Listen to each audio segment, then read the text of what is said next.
بچے کی تربیت کو ماہرین نے 3 حصے میں تقسیم کیا ہے۔ 7 سال۔ پہلے 7 سال بچے کو گود میں اٹھا کے رکھو، دوسرے 7 سال بچے کو غلام بنا کے رکھو، اور تیسرے 7 سال بچے کو دوست بنا کے رکھو۔ پہلے 7 سال بچے کو گود میں اٹھانے کا مطلب یہ ہے کہ وہ تم سے سیکھے، اور ہم تو 3 سال کے بچے کو بھی، آج 2.5 سال کے بچے کو بھی اسکول بھیج دیتے ہیں، مائیں فارغ البال ہونا چاہتی ہیں، لیکن ایسا نہیں ہے۔ یہ ہماری فکری لغزش ہے کہ بچے کو اتنی جلدی اسکول بھیج دیا، اور جب ماں سے سیکھنا تھا تو وہ وقت ضائع کر دیا۔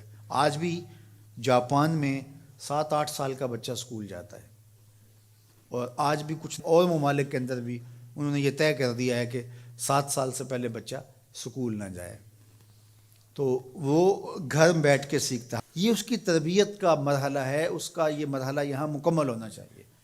اس کے بعد جب وہ جائے گا تو اس کے قواعد مضبوط ہو چکیں گے اور وہاں جا کے سیکھے گا۔ یہ پہلا اس کا مرحلہ یہاں سیکھنے کا ہے۔ ظاہر ہے باپ تو وہ توجہ نہیں دے پاتا، تو ماں کو بھرپور توجہ بچے کی طرف دینی چاہیے۔ عمومی طور پہ ماضی میں مائیں اپنے بچوں کی تربیت میں انتہائی مبالغہ کرتی تھی اور بہت زیادہ محنت شاقہ کرتی تھی، چونکہ ان کی توجہات کا کوئی اور مرکز نہیں ہوا کرتا تھا، اور وہ سمجھتی تھی کہ ہمارا یہی کام ہے کہ ہم بچوں کی اچھی تربیت کر لیں، اور چند بچوں کی تربیت ہی ماں کی ذمہ داری ہے، اور یہ اگر احسن طریقے سے نبھا دے تو اس نے اپنا حصہ امت میں بھی ڈال دیا، معاشرت میں بھی ڈال دیا، اور قوم بنانے کے اندر بھی اپنا حصہ ڈال دیا۔ لیکن اگر وہ اپنا یہ فریضہ انجام نہیں دیتی، اس میں کوتاہی کر دیتی ہے، تو اس نے پھر کچھ بھی نہ کیا۔ اچھی نسل اچھی ماؤں کی گود سے پروان چڑھ کے ہی معاشرے کو نصیب ہوتی ہے، اور یہ بنیادی اکائیاں ہیں، بنیادی اینٹیں ہیں جس سے معاشرت ترتیب پاتی ہے۔ اس لیے یہ ماؤں کی ذمہ داری ہے۔ اور دوسرے 7 سال جو ہے وہ غلام بنا کے رکھو، مطلب کیا کہ ان پر احکام نافذ کرو۔ وہ از خود فیصلے نہیں کر پاتے اور اچھے نہیں کر پائیں گے، ان کے فیصلے تم کرو، ماں باپ۔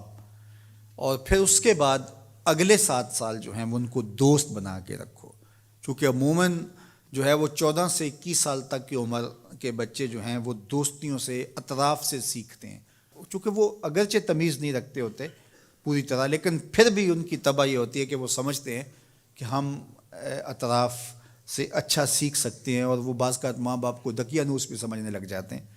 تو اس وقت ماں باپ تھوڑی سی حکمت کے ساتھ ان کی دوستیوں پہ غور کریں کہ ان کی دوستیاں غلط لوگوں سے نہ ہوں۔